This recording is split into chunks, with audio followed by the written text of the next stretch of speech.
I remember the exact moment my world collapsed, standing in our family home's entryway, decorated for Christmas with twinkling lights that seemed to mock the darkness spreading inside me. My father's eyes wouldn't meet mine as his new wife, Rebecca, delivered the words that would change everything. "You're not part of this family anymore." 3 years later, when my phone rang at midnight with news of my father's heart attack, I had a choice to make.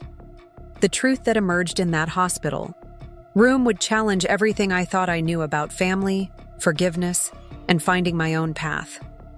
I'm Olivia Miller, and this is how I lost my family legacy, built something new from nothing, and discovered that sometimes being pushed out the door is actually the universe showing you a better way forward. Before we jump back in, tell us where you're tuning in from, and if this story touches you, make sure you're subscribed, because tomorrow I've saved something extra special for you. I grew up in kitchens. While other kids played with toys, I played with flour and rolling pins. Miller's home cooking was more than just our family business. It was our heart, our gathering place, our identity. My earliest memories involve standing on a step stool beside my mother, Claire, as she taught me how to roll the perfect pie crust. "Not too much pressure, Livy," she'd say, her hands guiding mine. "You want to treat it gently, with respect. Food remembers how you handle it." My father, Robert, was the business mind behind our growing chain of restaurants.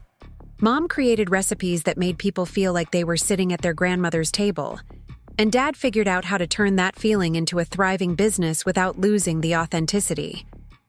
By the time I was 16, we had 4 locations across the city, each one known for generous portions, reasonable prices, and the kind of warmth that made strangers into regulars. "The secret isn't just in the food," my mother would tell our new staff during training. "It's in how we make people feel when they're here, like they matter, like they belong."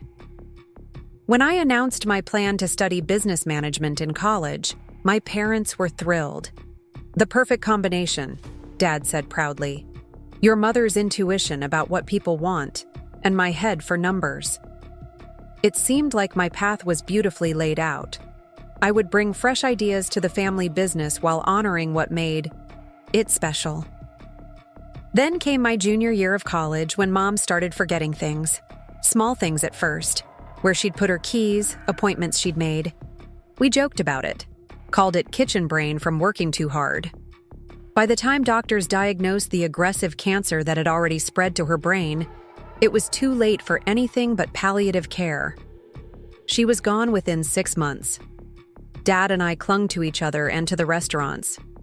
We moved through our grief by keeping her recipes exactly as she'd created them, by telling stories about her to staff and customers, by turning Miller's into a living memorial to her warmth and creativity. For almost a year, we operated in a fog of survival, just doing what we'd always done because it was the only thing keeping us upright. I graduated college and took on more responsibility in the business. Dad and I settled into a new normal that was painful but functioning.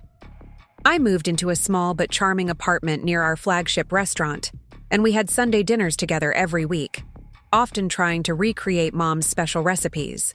We were healing, slowly but surely. Dad met Rebecca Winters at a restaurant supplier conference in Chicago. She owned a consulting firm that specialized in restaurant rebranding, helping old establishments update their image. She was sophisticated in a way that intimidated me from our first meeting. Designer clothes, perfect makeup, a confidence that bordered on arrogance. She was closer to my age than to Dad's, which I tried not to focus on. "Your father speaks so highly of you," she said when Dad introduced us, her smile not quite reaching her eyes. "It's admirable how you've kept this charming little business going." There was something in the way she said, "charming little business," that made the hairs on my neck stand up. Miller's wasn't little. We employed over 60 people across 4 locations and had been featured in regional magazines. But I smiled politely and told myself I was being oversensitive. Dad and Rebecca's relationship progressed with unsettling speed. Within 3 months, She was accompanying him to all business functions. Within 6, she'd moved into our family home. At 8 months, they were married in a lavish ceremony that bore no resemblance to the backyard wedding my parents had shared, where Mom made all the food herself and Dad's college band played classic rock covers. I tried to be happy for him. Grief does strange things to people, and if Rebecca brought him comfort, who was I to judge? But from the moment she became Mrs. Miller, subtle changes began rippling through our family business. It started with the decor at the flagship restaurant. These checkered tablecloths and mason jar glasses are a bit dated, don't you think? Rebecca mentioned during a staff meeting. Rustic charm was big 5 years ago, but modern diners want sophistication. Dad nodded along as if this was obvious. Rebecca's worked with restaurants in Chicago and knew York. She knows what's trending. I bit my tongue. Our customers weren't looking for trending. They came precisely because we weren't trendy. They came for consistency, for the familiar comfort of a place that didn't change with every passing fad. But I didn't want to seem resistant to new ideas, so I agreed to refresh one dining section as a test.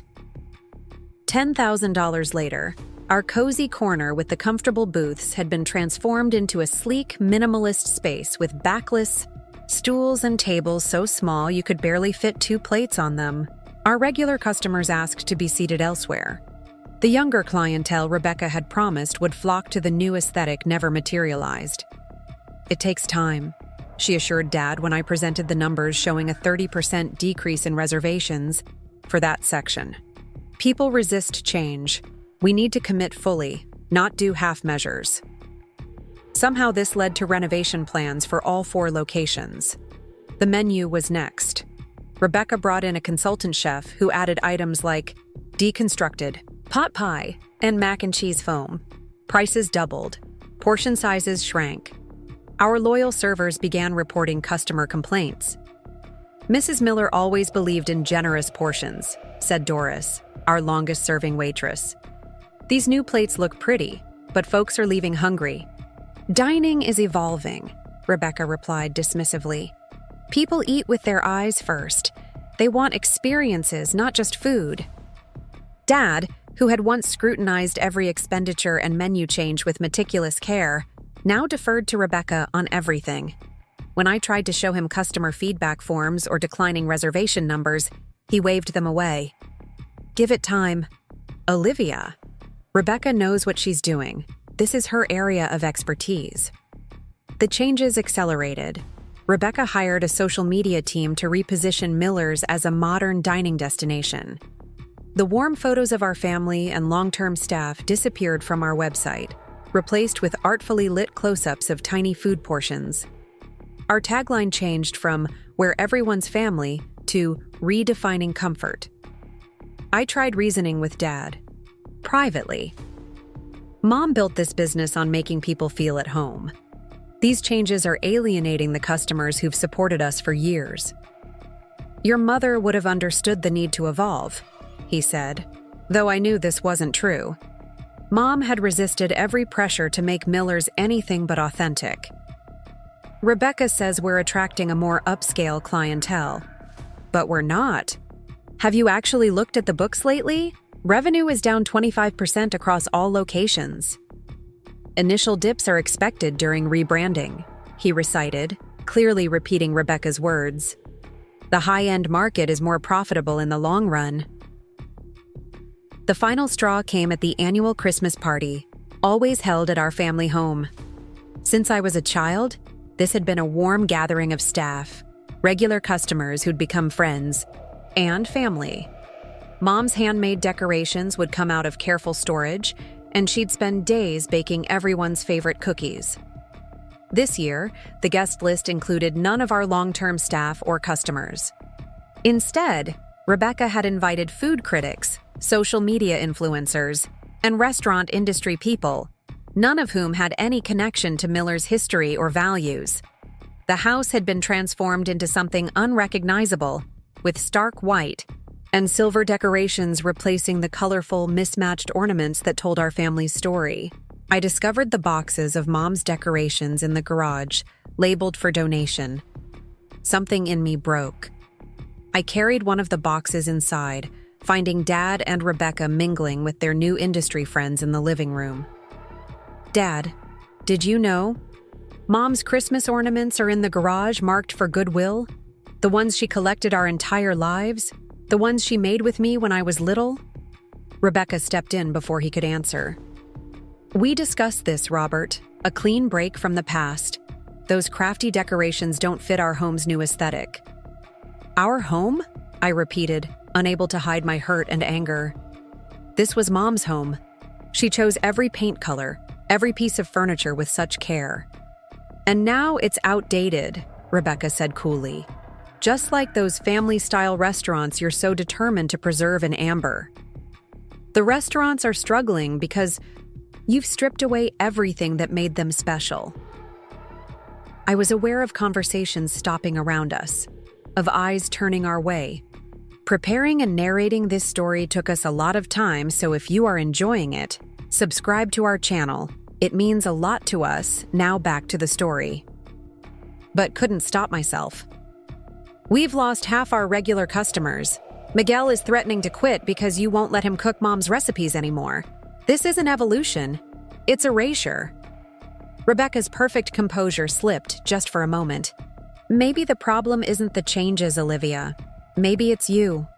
Your constant references to how your mother would have done things. Your resistance to every new idea. You're holding the business back.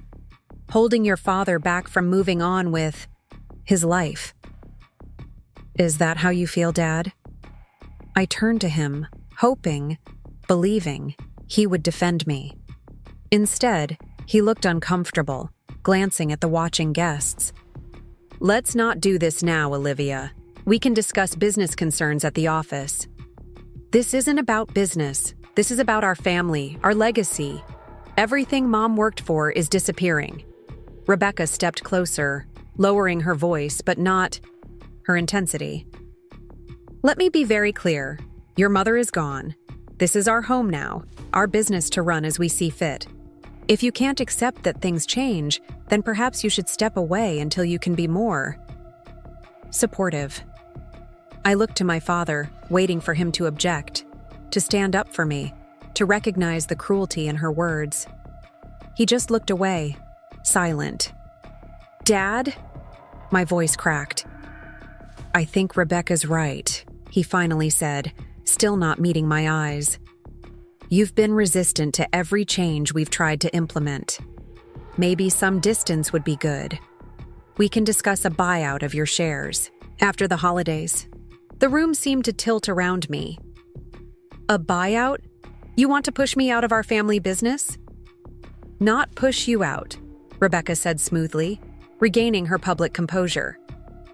Free you to pursue other opportunities more aligned with your vision. You've made it clear you don't share our direction for Miller's future. Because your direction is destroying everything we built.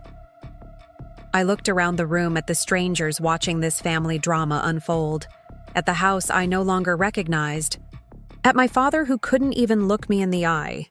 Mom would be heartbroken to see what you've done. That's enough, Dad said sharply, finally looking at me with anger replacing discomfort. Your mother would understand the need to move forward, to grow. Rebecca is my wife now, and this is our home, our business. If you can't respect that, then yes, perhaps it is better that you step away. Rebecca placed a perfectly manicured hand on his arm possessively. It's for the best, Robert. Olivia clearly needs space to accept this new chapter. She turned to me, dropping all pretense of warmth. You're not part of this family anymore. Not in the way you want to be. The sooner you accept that, the better. For everyone. The silence that followed seemed endless. I looked at my father one last time, giving him a final chance to defend me, to remember the daughter who had stood by him through grief and loss. He said nothing. I set down the box of Christmas ornaments that I'd been clutching, took my coat from the hall closet, walked out the door of my childhood home with nothing but my purse and the crushing weight of betrayal. Kelly found me sitting, In my car outside the house, too shocked to even cry. My best friend since high school, she'd texted to see if I wanted to meet for a drink after the party. Instead, she guided me to her apartment, made hot chocolate with the mini marshmallows I'd loved since childhood, and let me pour out the whole awful story. He chose her, I kept saying, the reality sinking in with each repetition. He's throwing away our entire family legacy because she's convinced him that everything we built isn't good enough anymore.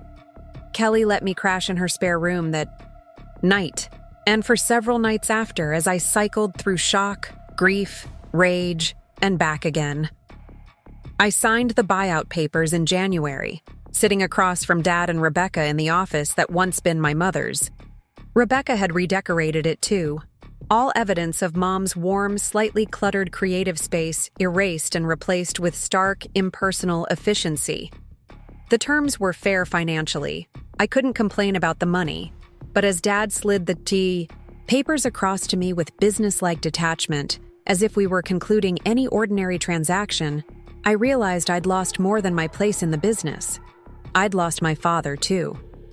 I hope you'll use this opportunity to find your own path, he said, echoing Rebecca's earlier phrasing so exactly that I knew they were her words, not his. You're young, with plenty of time to build something that reflects your own vision.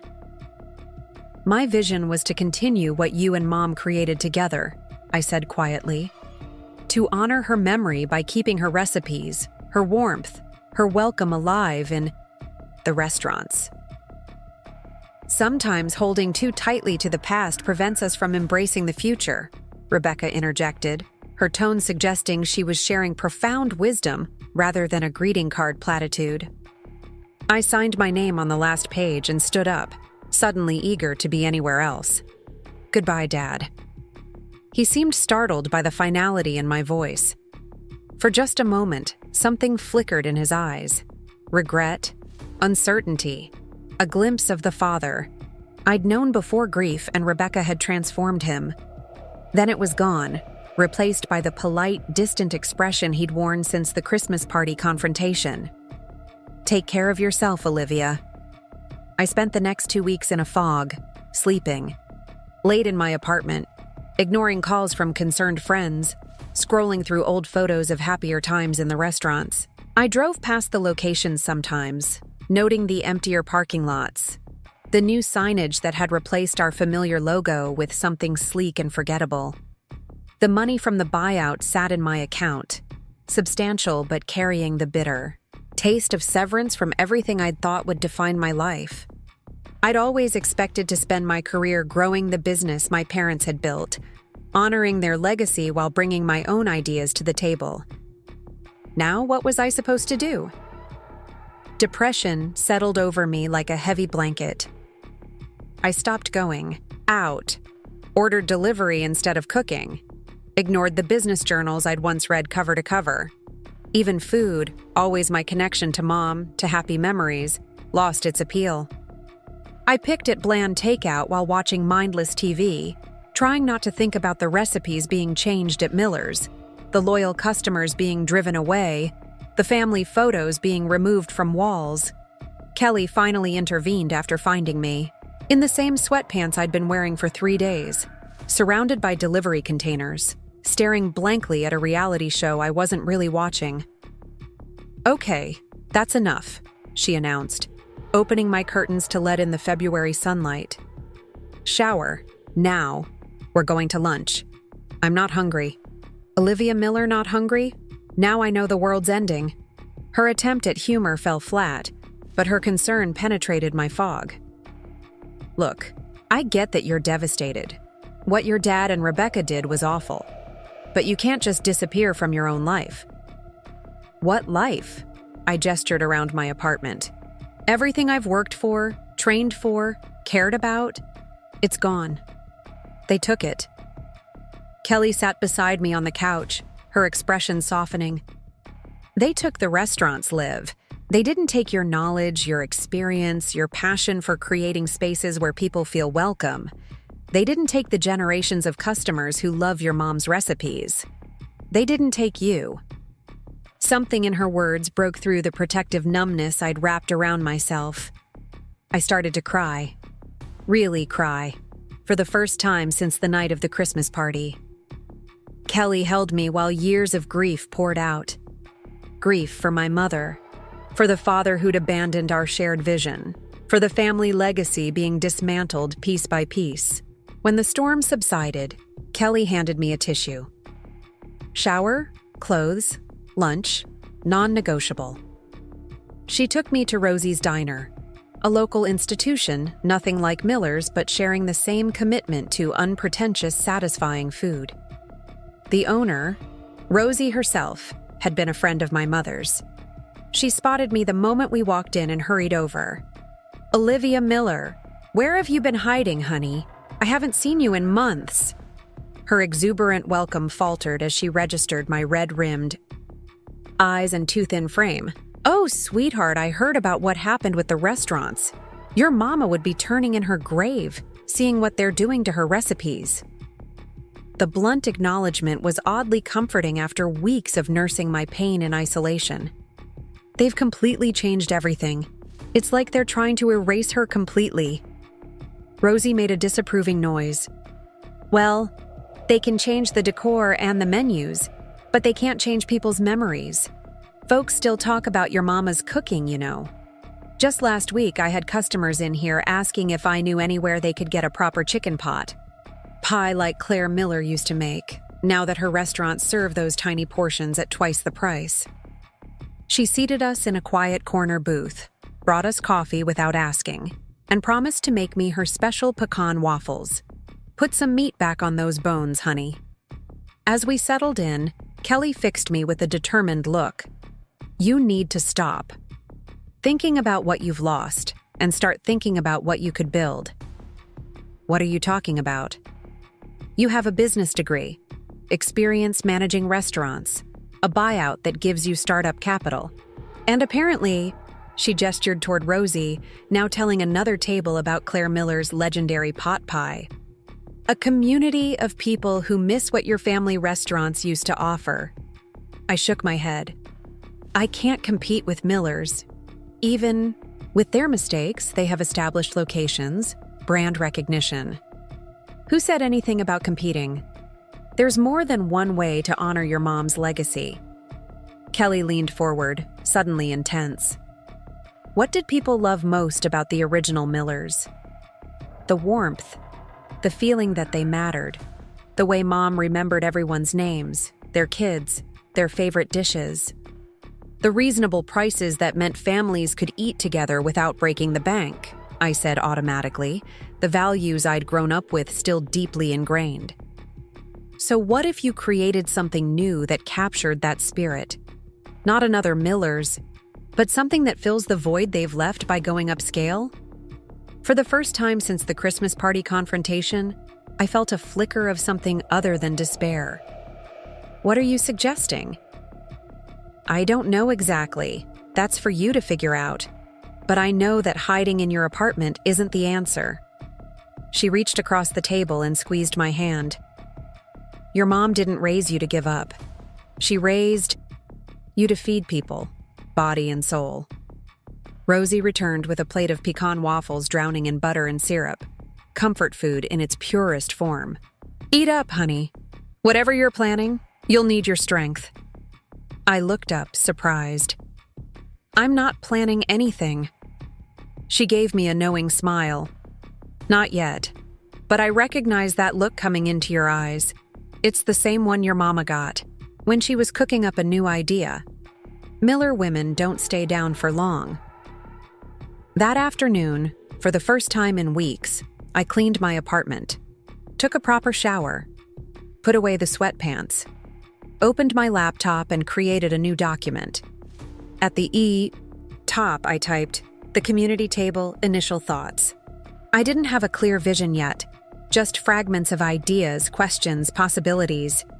But as I began typing, something inside me shifted. The money from the buyout, which had felt like the price of my exile, suddenly appeared in a new light, as capital for something new, something mine, something that could honor my mother's legacy without being trapped by it.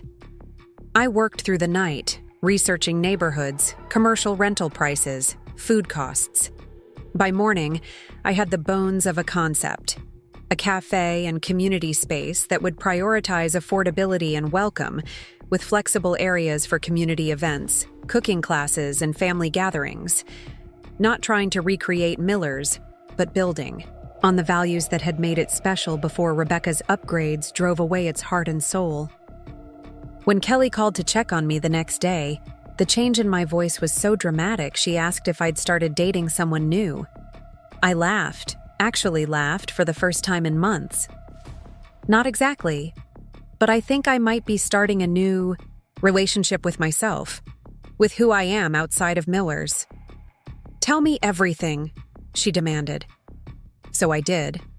Shared my fledgling ideas about the community table, my thoughts about neighborhoods that lacked gathering spaces, my hope that I could create something that would serve people overlooked by the trend toward expensive, exclusive dining experiences. Kelly listened, asked questions, challenged assumptions in exactly the way I needed. When I finished my breathless explanation, she was quiet for a moment. "You know what?" she finally said. "This isn't just a reaction to what happened with your dad and Rebecca. This is something you've been thinking about for a long time, isn't it? All those community initiatives you wanted to try at Miller's that never got off the ground?" She was right. For years, I'd proposed ideas to expand Miller's community impact: cooking classes for kids from low-income homes, pay-it-forward meal programs, partnership with senior centers. Dad had always been supportive, but cautious, concerned about costs and complexity. After Rebecca arrived, such proposals were dismissed as diluting the brand.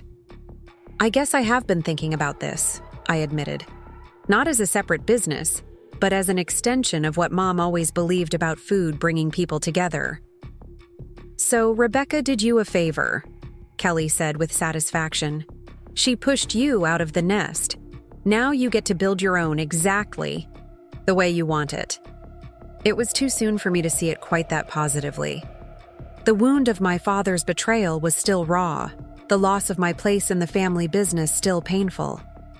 But for the first time, I could glimpse a future that wasn't defined by that loss. A future I was creating on my own terms. The next morning, I made a to-do list. First item, find a location. Finding a location for the community table consumed my days over the next few weeks. I drove through neighborhoods I'd never really explored before, areas overlooked by trendy developers and chain restaurants. The Oak Hill district caught my attention immediately. Diverse, family-oriented, with a mix of apartments, modest homes, and small businesses. Despite its vibrant community feel, it lacked gathering spaces where people could connect without spending a fortune. A "for lease" sign in the window of a former bookstore drew me in. The space wasn't large, maybe a third the size of our smallest Miller's location, but it had character. Exposed brick walls, tall windows that flooded the room with natural, light wooden floors worn smooth by decades of footsteps. I stood in the empty space, imagining what it could become.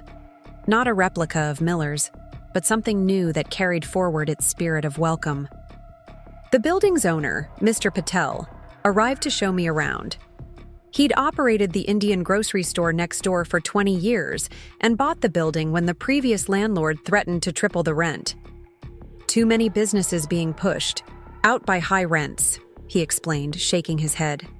"Good businesses that serve the community, not just tourists or rich people." When I explained my concept for the community table, his eyes lit up. "This neighborhood needs exactly this. Families here, they want to eat together, but not many options they can afford. And seniors from the apartment building on Maple, they need a place to gather." We discussed terms that were surprisingly affordable, especially compared to what Rebecca had been spending on Miller's renovations. Mr. Patel even offered to reduce the first 3 months' rent if I helped bring more foot traffic to the area. "My daughter, she says I am too generous with business," he laughed. "But I believe good neighbors make good business. Your plan will help everyone here." As I signed the preliminary lease agreement, something shifted inside me. The space wasn't just four walls and a kitchen. It was the beginning of a new chapter, one I was writing myself. With a location secured, I turned my attention to designing the interior. I couldn't afford high-end architects or designers like Rebecca had hired, but I didn't want them anyway. Instead, I reached out to Maria Garcia, a talented friend from college who'd started a small interior design business focusing on budget-friendly renovations. "I want something warm, welcoming, flexible," I explained as we walked through the empty space. "Tables that can be moved around for community events, comfortable seating where people can linger without feeling rushed, a counter service model to keep costs down, but not impersonal." Maria took measurements and photos, asking thoughtful questions about my vision. "What about a community board where people can post notices? And maybe a small library corner with cookbooks people can borrow?" "Yes, exactly. And a kids' area with small tables and books. Not hidden away, but integrated so families feel welcome." We spent hours discussing colors, materials, layouts, all with an eye toward creating a space that felt like a community living room rather than just another restaurant. Maria's preliminary designs captured exactly what I'd imagined. Warm woods, comfortable seating, flexible spaces that could transform from cafe to classroom to community gathering spot. The kitchen presented different challenges. I needed equipment that could handle a varied menu without the extensive setup of a full-service restaurant. Working within my budget meant getting creative and hunting for deals. An online auction for restaurant equipment from a closed cafe yielded a commercial refrigerator, prep tables, and a decent range at a fraction of their original cost. A local restaurant supply store offered slightly dented but perfectly functional dishwashers and sinks. Each small victory, finding a commercial mixer for half price, discovering gently used plates and mugs at a hotel liquidation sale, felt like confirmation I was on the right path. Kelly and my friend Jake spent weekends helping me clean, paint, and assemble furniture. We worked to the sound of old playlists my mother had created for the restaurants, singing along to her favorite Fleetwood Mac songs as we transformed the empty shell into something with personality and warmth. "This place already feels different from Miller's," Kelly observed one evening as we took a break, sitting on drop cloths with takeout pizza. "It's got the same heart, but it's uniquely you." "I keep thinking about what Mom would say," I admitted. "Whether she'd approve of the changes I'm making to her recipes, the whole concept being so different." "Are you kidding? She'd be first."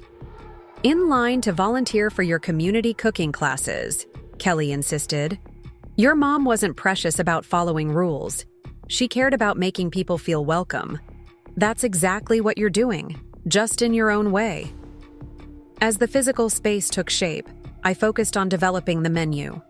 I wanted to honor Mom's cooking philosophy: simple, satisfying comfort food made with care, while adapting it to a counter-service model and smaller kitchen. I spent days in my apartment kitchen testing recipes, adjusting portions, calculating food costs down to the penny. Unlike Miller's traditional table service model, the community table would offer a rotating selection of comfort foods that people could order at the counter, with weekly specials and flexible options. Lower overhead meant I could keep prices reasonable while still using quality ingredients. One Tuesday afternoon, I was deep in food cost calculations when my phone rang with an unknown number. "Is this Olivia Miller?" The voice was familiar, but I couldn't immediately place it. "Yes, who's calling?" "It's Miguel Santos. I was head chef at Miller's downtown location." I sat up straighter. Miguel had been with Miller's for 15 years, starting as a line cook when Mom was still alive. He'd learned all her recipes, added his own touches with her blessing, and eventually became head chef of our busiest location. "Miguel, it's great to hear from you. How are you?" There was a pause. "Not good, to be honest. I quit Miller's last week." My stomach dropped. "What happened?" "Everything happened. The new menu is a joke.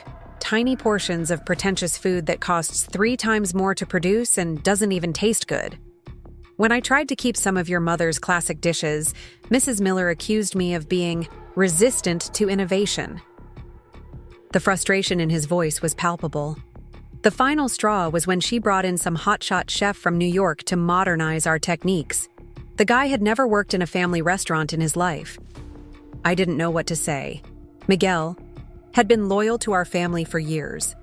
Mom had attended his wedding, cooked dinner for his family when his first child was born. I'm so sorry, Miguel.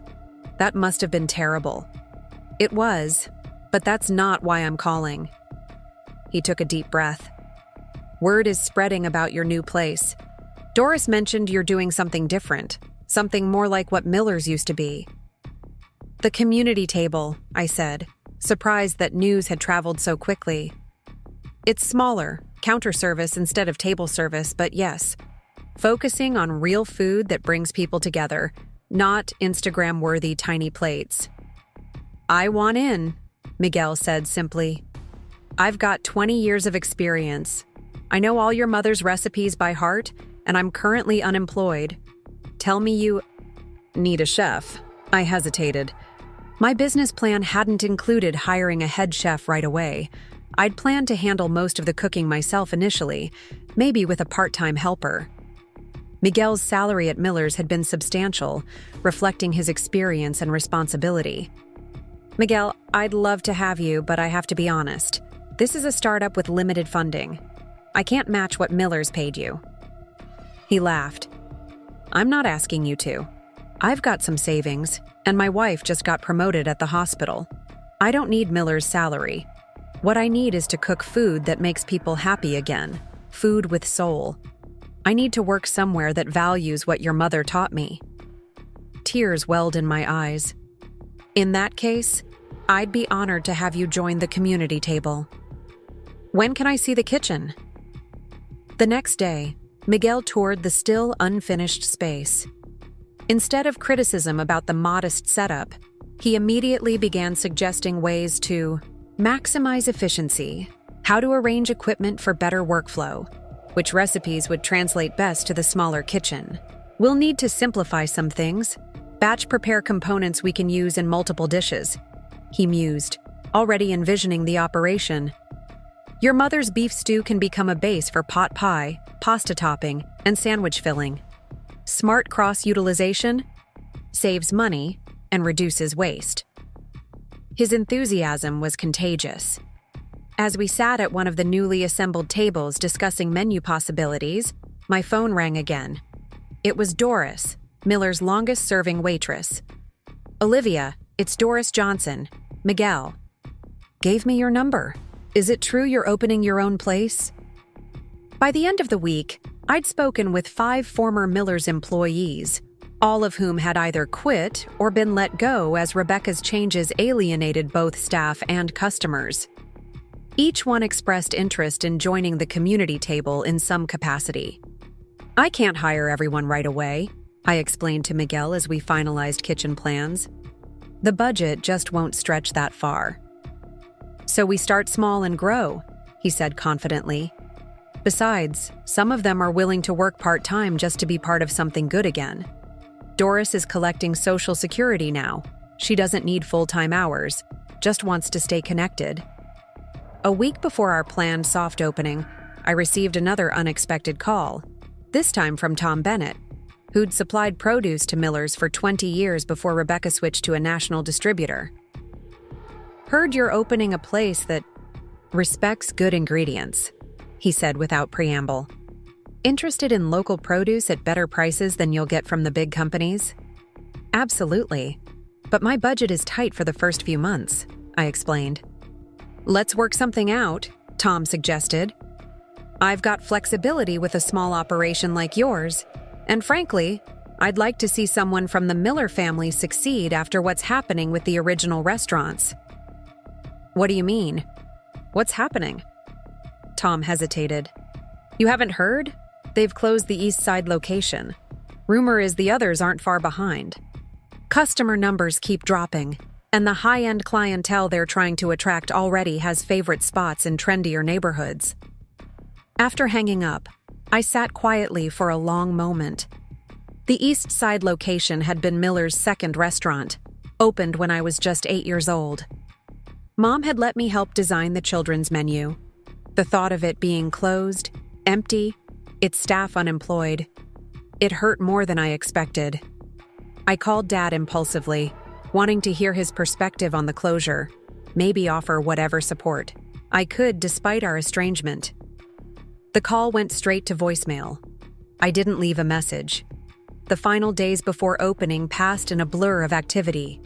Miguel and I finalized the menu, emphasizing dishes that could be prepared efficiently without sacrificing quality. We designed systems for ordering, developed clear recipes that could be followed consistently, and trained the small team we'd assembled, a mix of former Miller's staff and eager newcomers from the neighborhood. Mr. Patel and other nearby business owners stopped by regularly, offering encouragement and practical advice about the area. The owner of the hardware store 2 blocks away installed our community bulletin board at cost. The local coffee roaster provided beans at wholesale prices. Each small kindness reinforced what I'd believed from the beginning, that this neighborhood was the right place for what we were building. The night before our soft opening, I stood alone in the nearly finished space.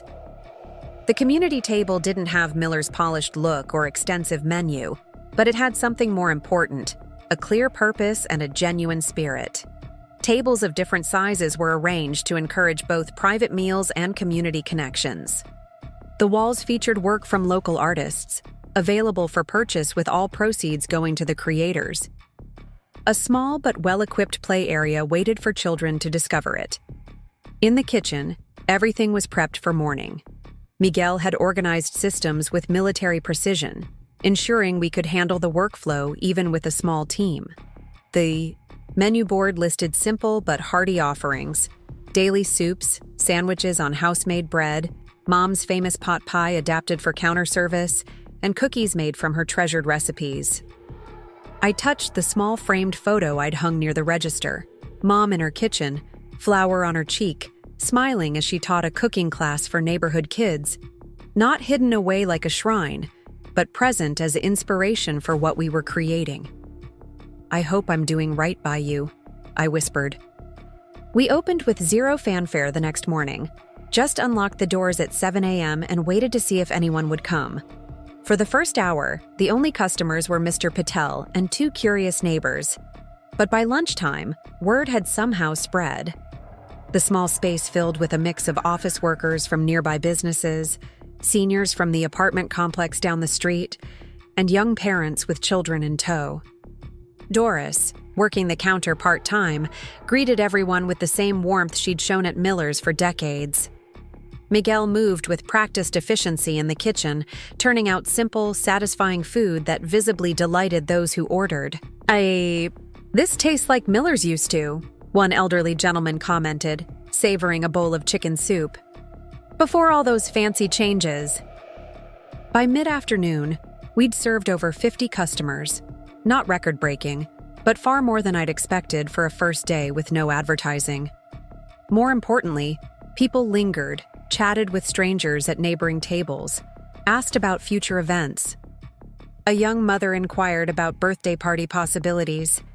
A teacher from the nearby elementary school wondered if we might host student art displays. "This is exactly what I hoped for," I told Miguel as we cleaned up that evening. "Not just people eating food, but making connections." He nodded, looking satisfied as he surveyed the kitchen.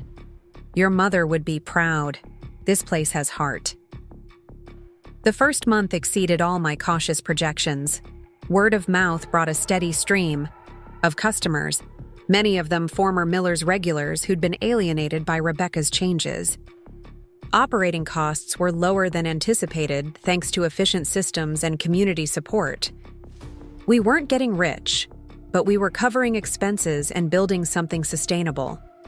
We launched our first community initiatives, a weekly seniors supper club offering meals at cost to older residents, a kids cook Saturday morning class, where children learned basic kitchen skills, and a pay-it-forward program allowing customers to pre-purchase meals for those who couldn't afford them. Local media took notice. A small write-up in the neighborhood paper led to a feature in the city magazine's Hidden Gems section. The article praised our community focus and authentic, unpretentious food that tastes like home. Not trying to compete with high-end restaurants, the community table offers something more valuable: a genuine welcome and food that nourishes both body and community spirit, the writer concluded. Owner Olivia Miller, daughter of legendary local restaurateurs Claire and Robert Miller, has created something that honors her family's legacy while forging a new path. I hadn't mentioned my connection to Miller's in any of our marketing materials, wanting the community table to stand on its own merits. The article's mention of my parents brought a flood of new customers, many expressing support for what they saw as a return to Claire Miller's values. 6 months after opening, we expanded our hours to include early dinners. 8 months in, we hired 2 more full-time staff to handle increased demand. By our 1-year anniversary, we had a loyal customer base, a waiting list for our cooking, classes, and a small but consistent profit margin. On the anniversary morning, I arrived early to prepare for a special celebration we'd planned for regular customers. A bouquet of flowers waited by the door with a card from Mr. Patel and the neighboring businesses. Congratulations on 1 year of bringing our community together.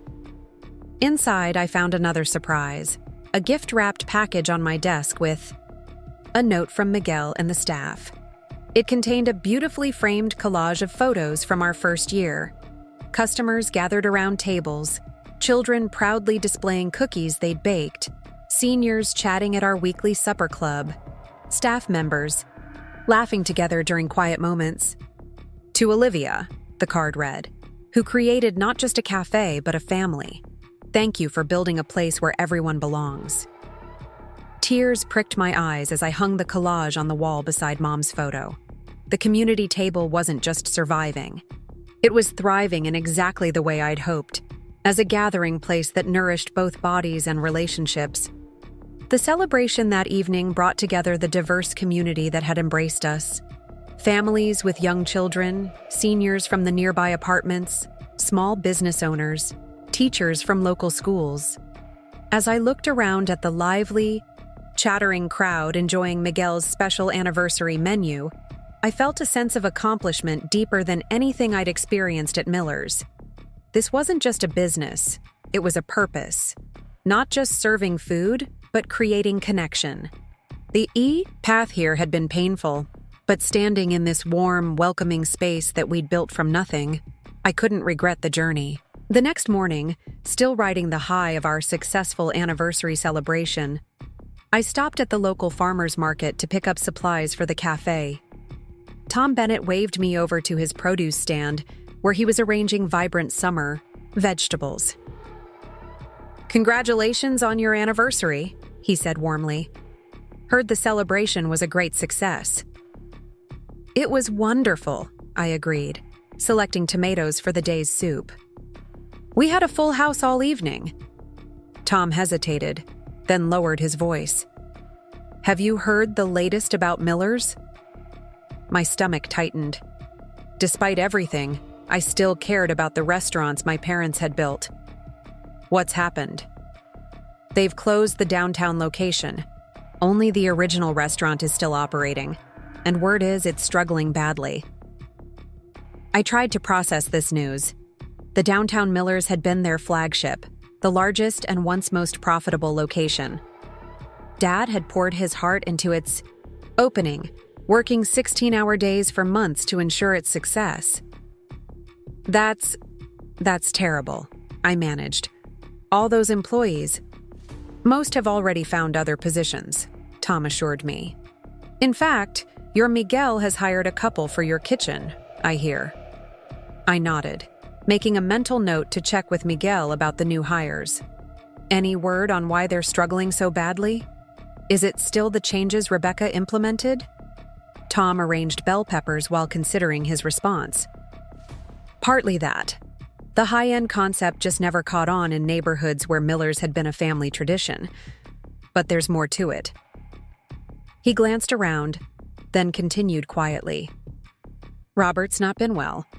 Heart problems from what I've heard. Stress, probably.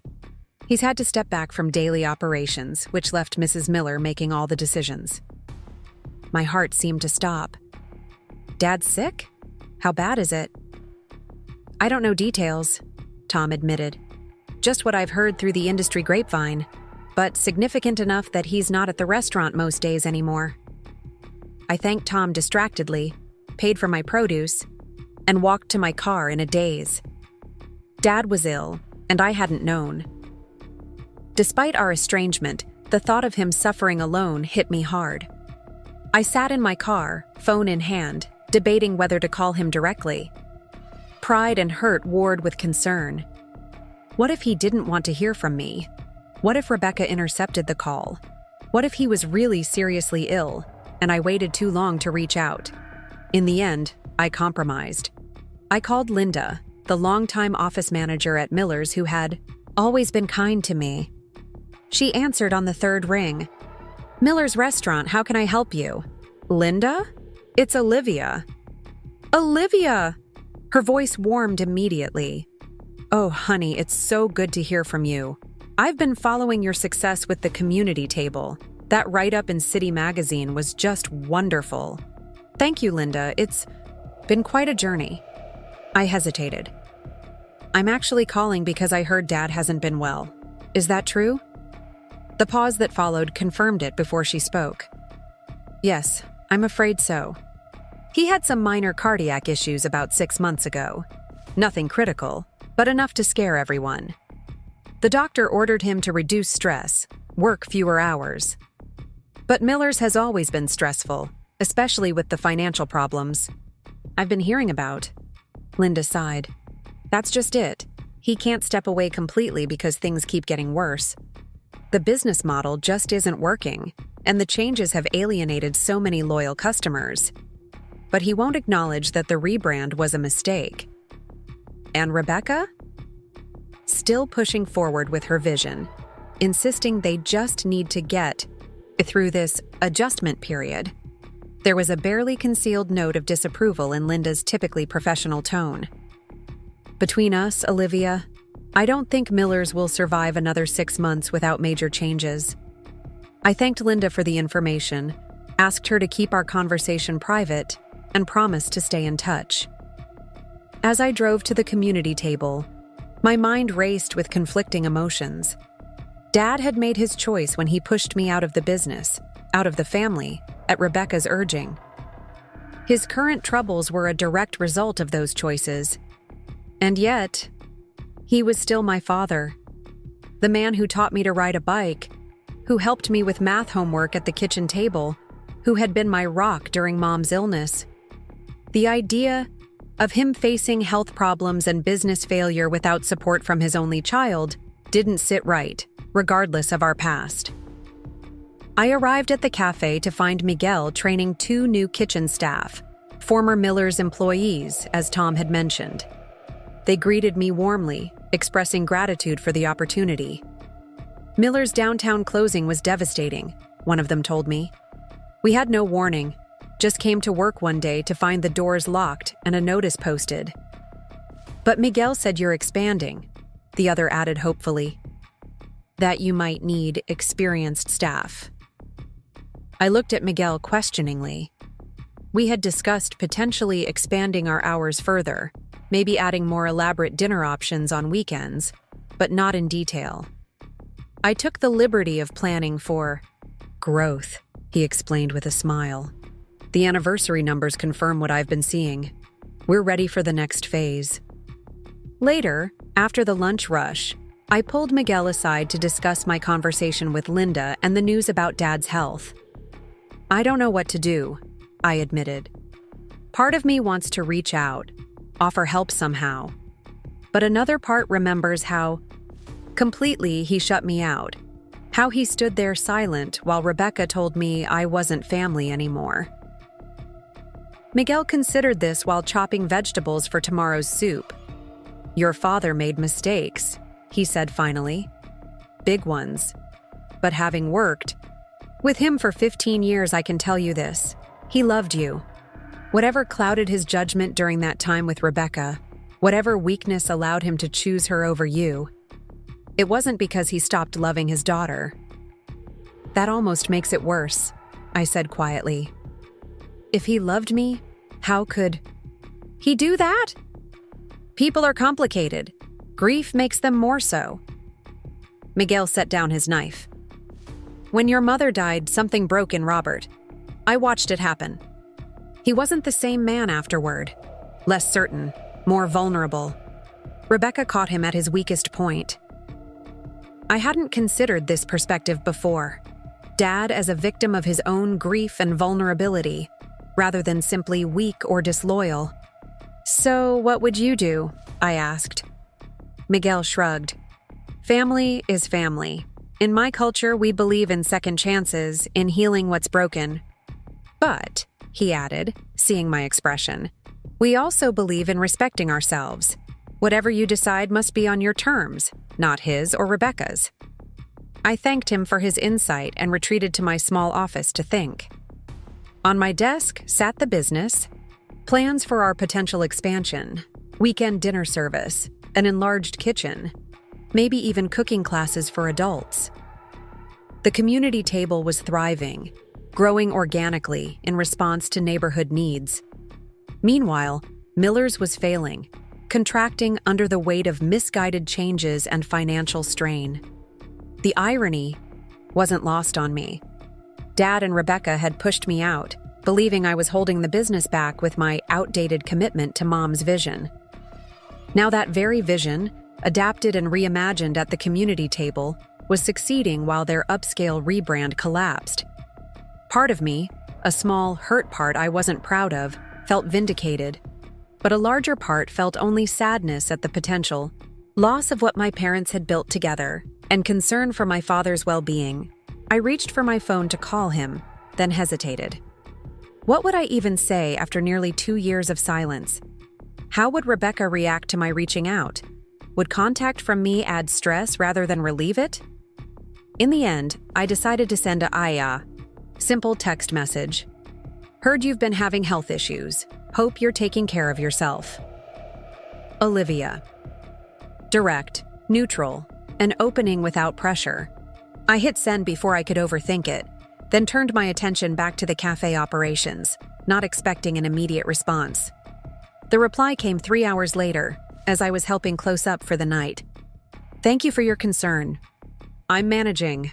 Congratulations on your cafe's success. Dad." Formal, distant, but not cold. A small acknowledgement of my new venture.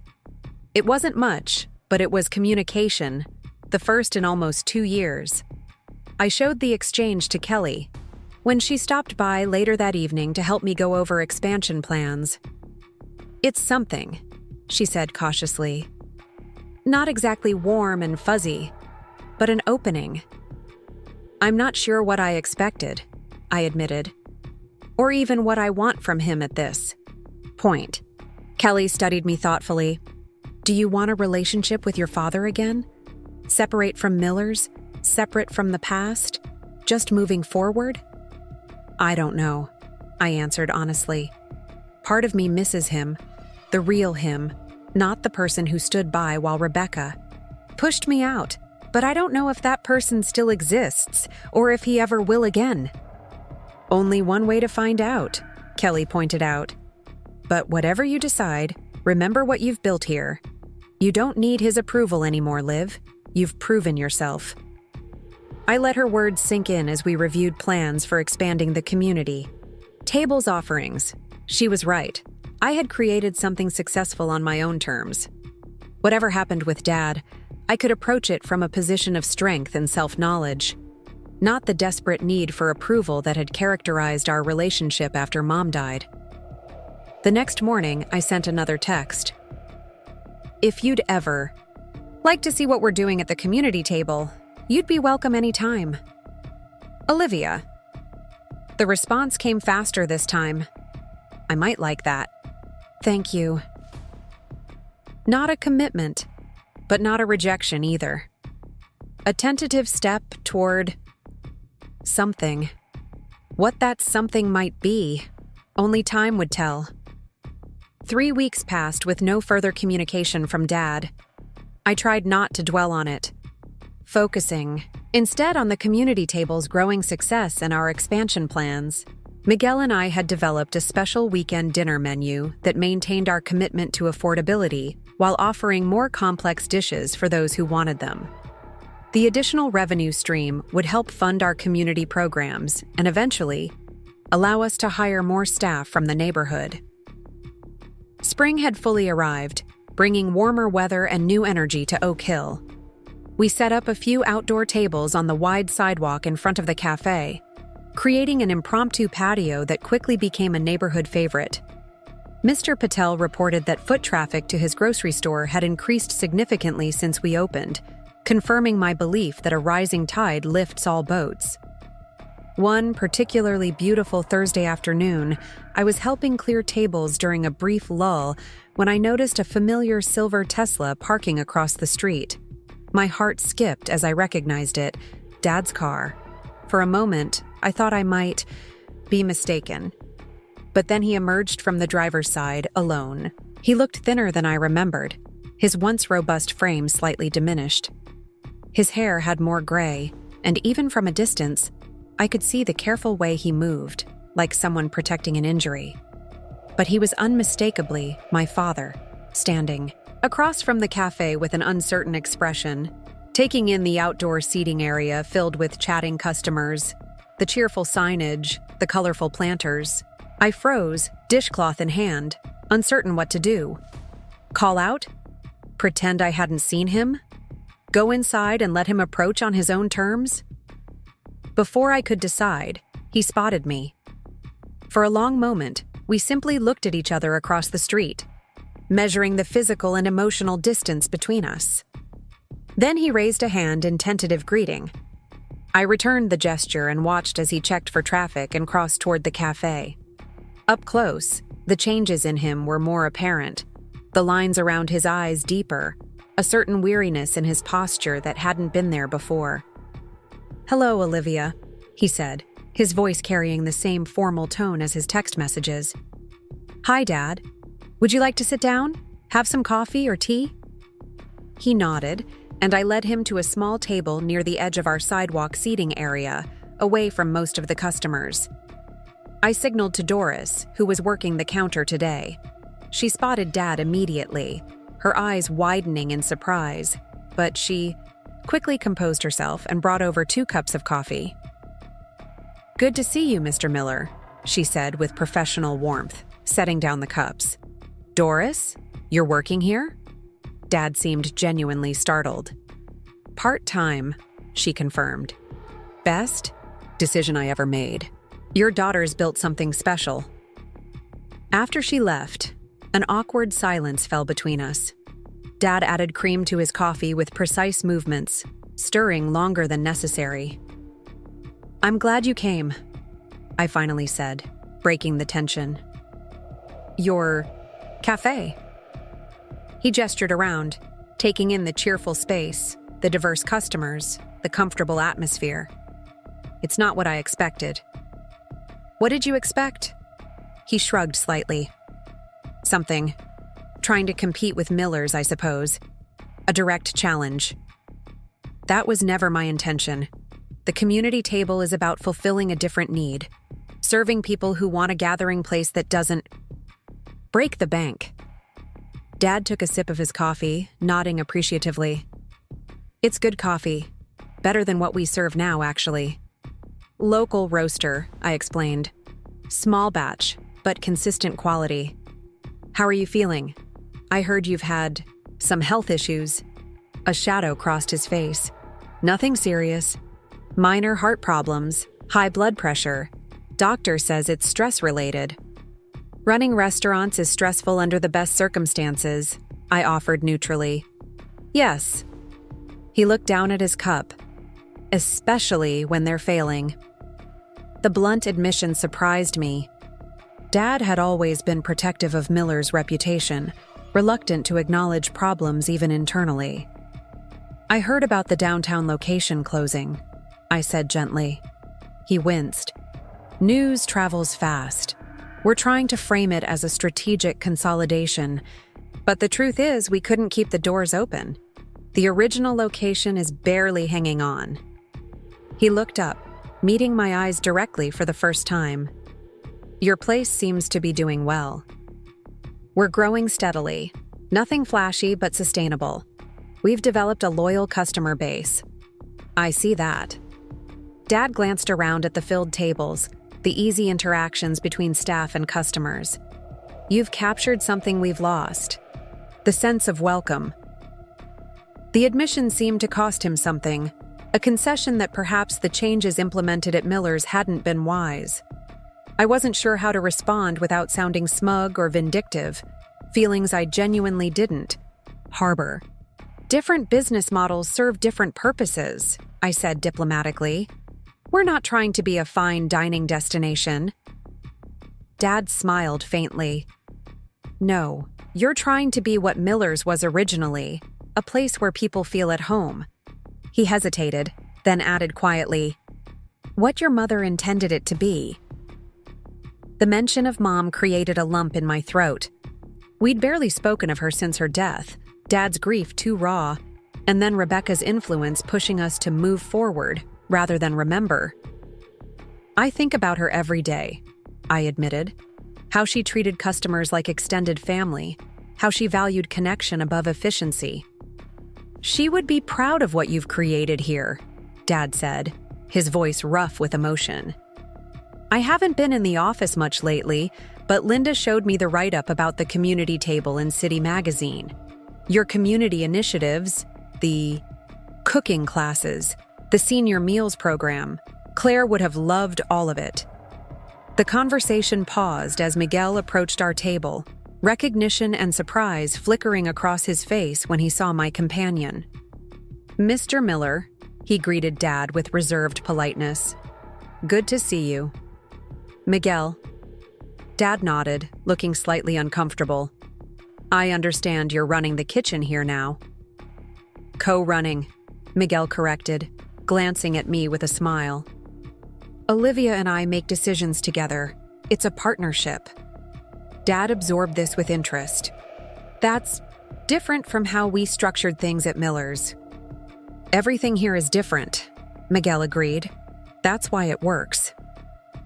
After Miguel returned to the kitchen, Dad sipped his coffee thoughtfully. "You've assembled quite a team. Doris, Miguel. I recognize several former Miller's employees. They were looking for work after the changes at Miller's didn't align with their values," I explained, careful to keep accusation out of my tone. "They've been instrumental in getting the community table off the ground." "And now you're expanding, I hear. Weekend dinners?" I was surprised he knew this detail. "We're launching next month. Still counter service, but with a more extensive evening menu. Nothing fancy, just good food at fair prices." Dad nodded, then fell silent again, looking around at the cafe with an expression I couldn't quite read. Regret, perhaps, or nostalgia for what Miller's had once been. "Why did you come today, Dad?" I finally asked, when the silence stretched too long. He sighed, setting down his cup with careful precision. "I'm not entirely sure. After your text. I've been thinking about a lot of things. About choices I made. About Miller's future, or lack thereof." He looked up, his expression uncharacteristically vulnerable. "And about whether I still have a daughter." The raw honesty of his statement caught me off guard. I'd expected deflection, perhaps even blame for not supporting his and Rebecca's vision, not this quiet acknowledgement of loss. "You'll always have a daughter," I said softly. "The question is whether you want a relationship with her." "I do," he replied without hesitation. "But I don't know if I deserve one. The things Rebecca said to you at Christmas, the way I stood by and let it happen. I've replayed that night in my mind 1,000 times since my heart scare. I was wrong. Olivia, terribly wrong. I'd imagined this moment, an apology, an acknowledgement of the hurt caused, so many times over the past 2 years. In my imagination, I'd responded with either cold dignity or warm forgiveness, depending on my mood. But faced with the reality of my father's regret, I found myself simply nodding, too emotional to speak immediately. "What about Rebecca?" I finally asked. "Does she know you're here?" A complicated expression crossed his face. "Rebecca and I are reassessing our relationship. The stress of Miller's financial problems has revealed fundamental differences in our values and priorities." This was as close as he'd come to criticizing his wife, and I understood the significance. "I'm sorry things are difficult," I said, and meant it. "Don't be. It's clarifying, in a way." Dad drummed his fingers lightly on the table, a nervous habit I remembered from childhood. The past few months have forced me to reconsider many things. My health issues, while not life-threatening, were a wake-up call. The doctor was quite blunt about the connection between stress and heart problems. "Are you following medical advice? Taking it easier?" "Trying to. It's difficult when the business is in crisis." He hesitated. "Rebecca wants to sell what's left of Miller's, cut our losses." The news hit me harder than expected. Despite everything, the thought of our family restaurants disappearing completely, being replaced by some corporate chain or trendy concept with no connection to Mom's legacy, felt like a second loss. "How do you feel about that?" I asked carefully. "Conflicted. On one hand, it might be the sensible financial decision. On the other," he gestured around at the community table, "seeing what you've built, how you've honored your mother's values while creating something new, it makes me wonder if there isn't another way forward for Miller's." I wasn't sure how to respond. Was he asking for help? Advice? Or simply sharing his thoughts with someone who understood the emotional weight of the decision? "Whatever you decide, I hope it brings you peace," I offered. "Mom wouldn't want the business to come at the cost of your health." Dad nodded, then glanced at his watch. "I should go. I have a doctor's appointment across town." He stood, then hesitated. "Would it be all right if I came back sometime? Perhaps for dinner when you launch your new menu?" "I'd like that," I said honestly. "And Dad, thank you for coming today. It means a lot." He reached out awkwardly, as if unsure whether to shake my hand or attempt a hug. I made the decision for him, stepping forward to embrace him briefly.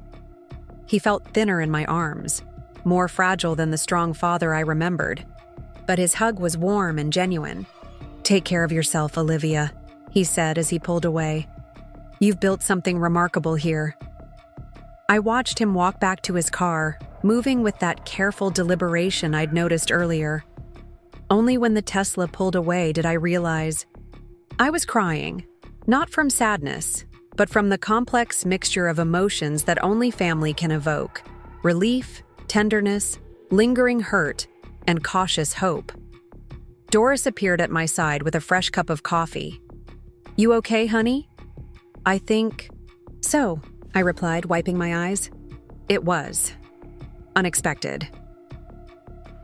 "First steps are the hardest," she said wisely. "Your mama always said that about learning to cook. It's starting that takes courage." The rest of the day passed in a blur of activity.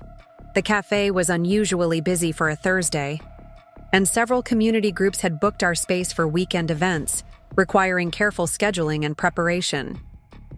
I was grateful for the distraction, the practical tasks keeping me from overanalyzing every moment of the conversation with Dad.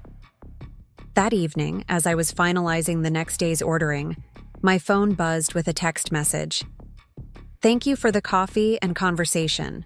It was good to see what you've created. Dad." Still formal, still cautious, but a clear acknowledgement of connection. I texted back, "Thank you for coming. The invitation for dinner stands whenever you're ready." His response came quickly. "I'd like that. Let me know when the new Menu launches. A simple exchange, but significant. A bridge being carefully rebuilt over the chasm that had formed between us. The following weeks were consumed with preparations for our weekend dinner service. Miguel and I refined recipes, calculated costs, trained staff on new menu items, and adjusted ordering to accommodate increased volume. The local paper ran a small feature on our expansion, bringing in curious customers from beyond Oak Hill. I thought about Dad often during this time, wondering if he would follow through on his interest in returning for dinner, whether there was truly a path forward for our relationship. While I knew the cafe's success wasn't dependent on his approval, his acknowledgement of what I'd built had soothed a wound I hadn't fully acknowledged. The weekend dinner launch was scheduled for the first Friday in June. We'd created special menu items that honored Mom's cooking philosophy while being feasible in our smaller kitchen. A rotating selection of hearty main dishes, seasonal sides from local farms, and Miguel's grandmother's tres leches cake that had developed a cult following among our regular customers. 2 days before the launch, my phone rang with a number I didn't recognize. Olivia Miller? This is Dr. Sharma from Memorial Hospital.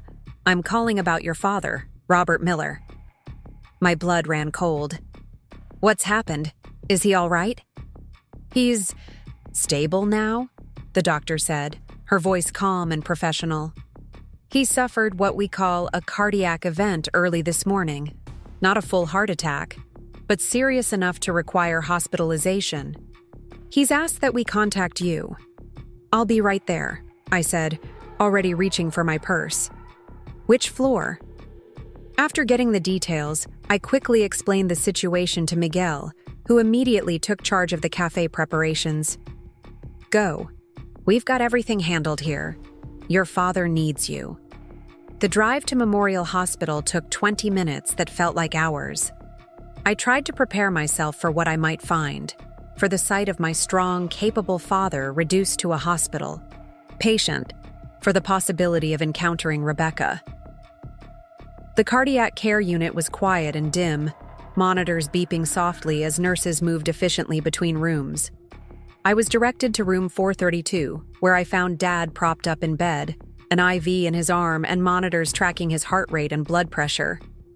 He looked pale but alert, nothing like the dramatic medical emergencies I'd feared. Olivia, he said, his voice stronger than I expected. You didn't have to rush over. Of course I did. You're in the hospital. I approached the bed, noting the absence of personal items in the room. What happened? Chest pains while I was at the restaurant. The staff called an ambulance despite my objections. He gestured dismissively. It's not as serious as it sounds. The doctor called it a warning event. Those are warnings for a reason, Dad, I said, pulling a chair close to the bed. What did Dr. Sharma say exactly? That I need to make significant lifestyle changes. Less stress, better diet, regular exercise. He sounded resigned rather than defiant. She was quite clear about the consequences of continuing as I have been. I took his hand, noticing how the skin seemed thinner, the veins more prominent. Then I remembered. Then you'll make those changes, I said firmly, starting now. A ghost of a smile touched his lips.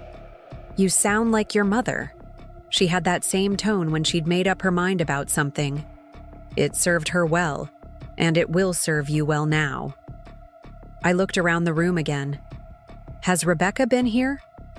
Dad's expression tightened slightly. She's in Chicago at a restaurant conference. I left a message but haven't heard back yet. I bit back criticism of his absent wife, focusing instead on immediate needs. What can I do?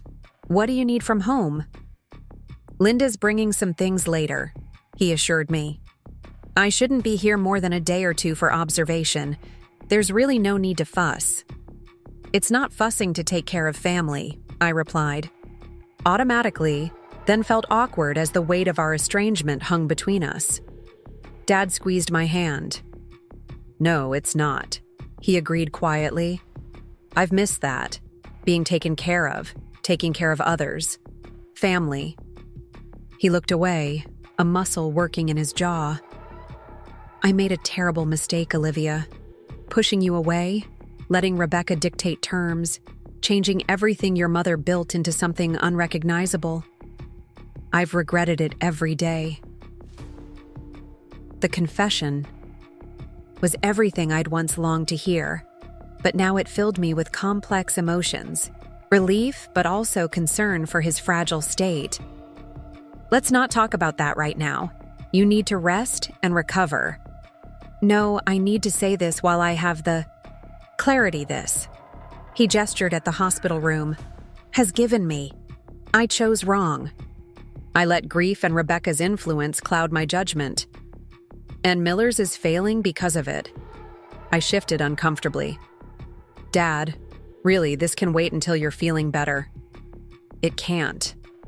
He fixed me with the determined look I remembered. From business negotiations.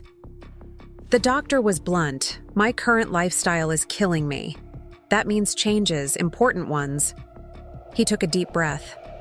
I want to sell Miller's. The statement hung in the air between us. Despite his earlier mention of Rebecca's desire to sell, hearing him say it directly was shocking. You're sure? Even the original location? The business isn't what Claire built anymore. It's not even what you and I maintained after she died. It's become something I don't recognize and don't believe in. His voice was tired but resolute. Better to let it go than watch it deteriorate further. If that's what you want, I said carefully, then I support your decision. Your health has to come first. Dad nodded, looking relieved at my response. There's something else, he continued.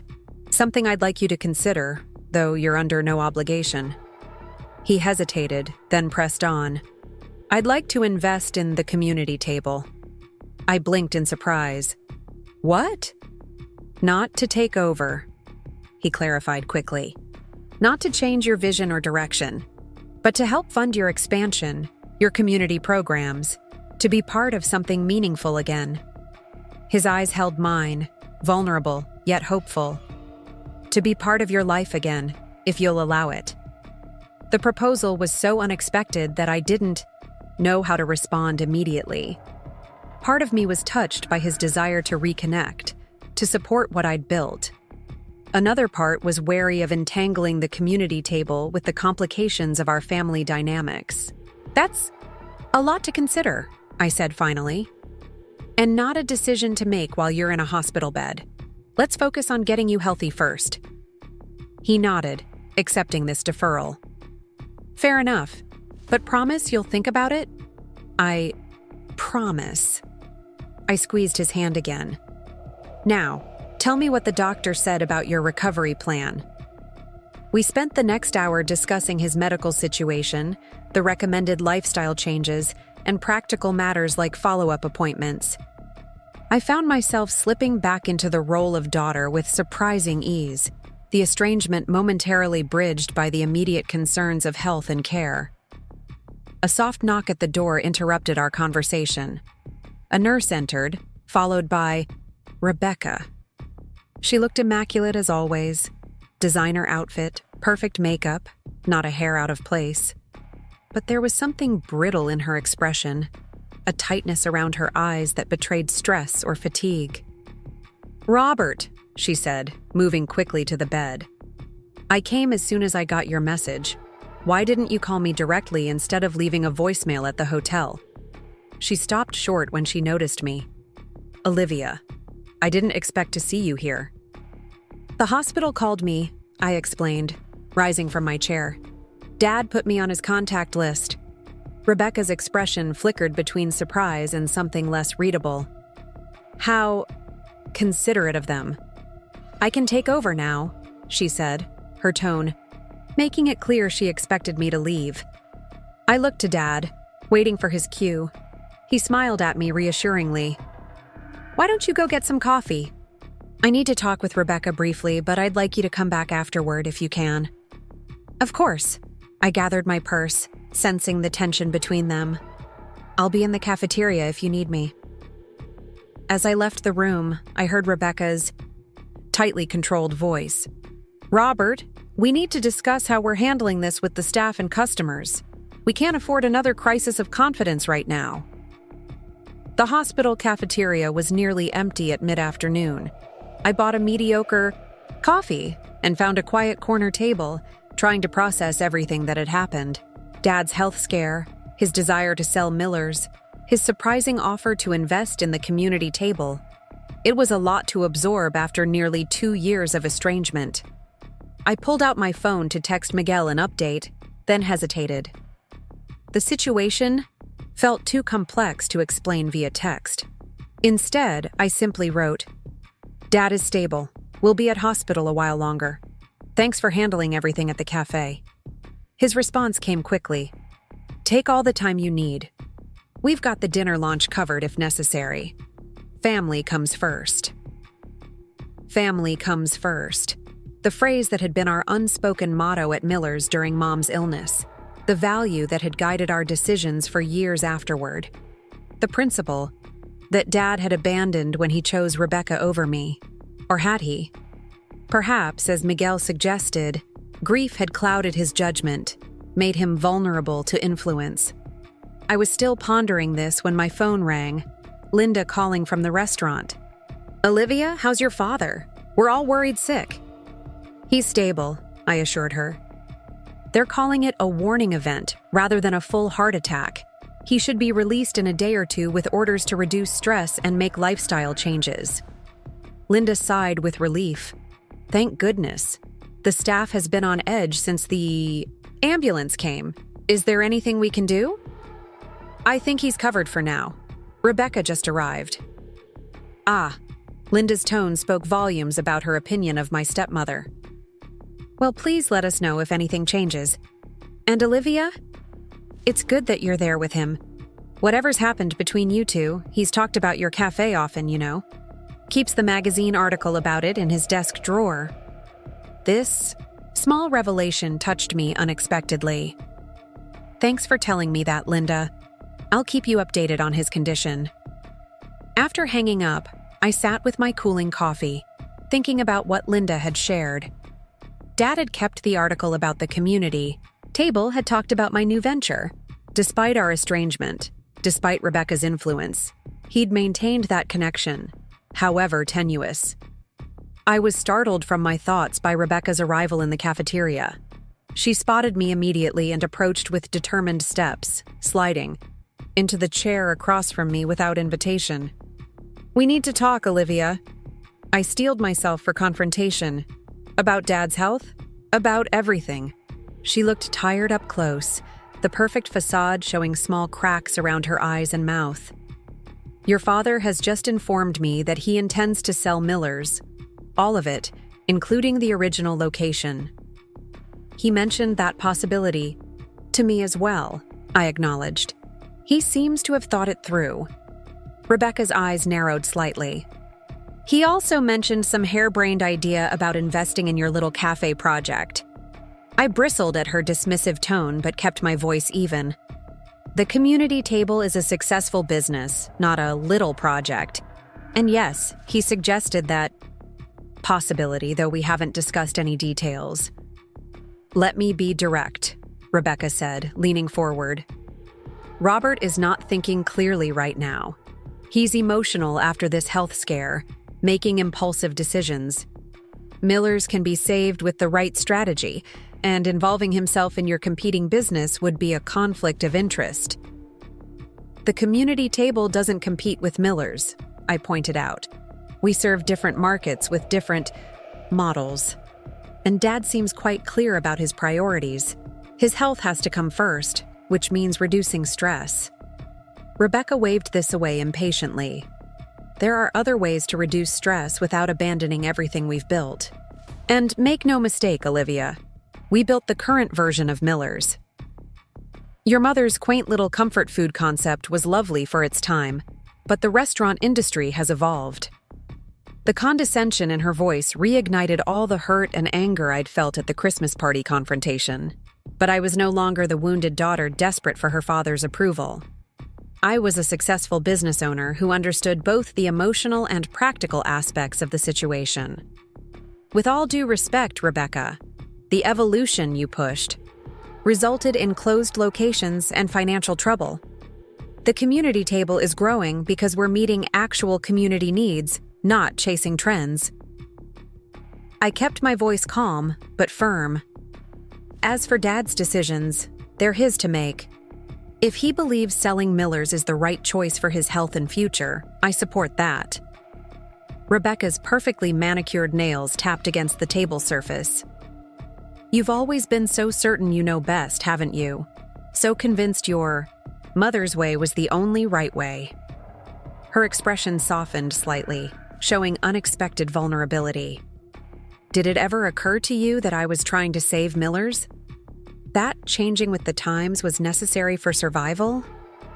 The question caught me off guard. I'd always assumed Rebecca's changes were about erasing Mom's influence, asserting her own control. The possibility that she genuinely believed in her approach, however misguided, hadn't really registered. The changes alienated loyal customers without attracting enough new ones, I pointed out, but more gently. That's not personal opinion. It's reflected in the financials. Perhaps, she conceded reluctantly. But going backward isn't the answer either. Your father is romanticizing the past because of his health scare. She sighed, looking suddenly tired. I didn't come here to argue with you, Olivia. I came to ask you to consider what's best for Robert right now, and that might not be making major business decisions from a hospital bed. Before I could respond, a nurse appeared at our table. Ms. Miller, your father is asking for you. Rebecca stood immediately. I'll come right away. Actually, the nurse clarified, looking between us. He was asking for Olivia. The look Rebecca gave me combined surprise, irritation, and something like resignation. Without another word, she gathered her designer handbag and walked away, her heels clicking sharply on the cafeteria floor. I followed the nurse back to Dad's room, uncertain what I'd find after his conversation with Rebecca. He was sitting up more now, some color returned to his face, looking through papers on a tray table. You asked for me? I said from the doorway. He looked up with a smile that seemed genuine despite his obvious fatigue. Come in, please. I wanted to talk to you without interruption. He gestured to the chair beside the bed. Rebecca's gone to fetch some things from home. We have a little time. I sat, noticing the papers were printouts of financial statements and property valuations, Miller's business documents. Should you be working right now? This isn't work exactly, more preparation. He tapped the papers. I meant what I said about selling, Olivia. It's the right decision for many reasons, not just my health. Miller's isn't what your mother and I built anymore. It's not even financially viable in its current form. Rebecca thinks you're being impulsive because of the health scare, I mentioned cautiously. Dad shook his head. I've been considering this for months, actually. The heart incident just clarified the urgency. He looked at me directly. I also meant what I said about wanting to invest in the community table. Dad, that's... I hesitated, caught between appreciation and caution. It's complicated. I've built this business independently, with my own vision. I'm not sure mixing family and business again is wise, given our history. He nodded, unsurprised by my hesitation. I understand your concerns.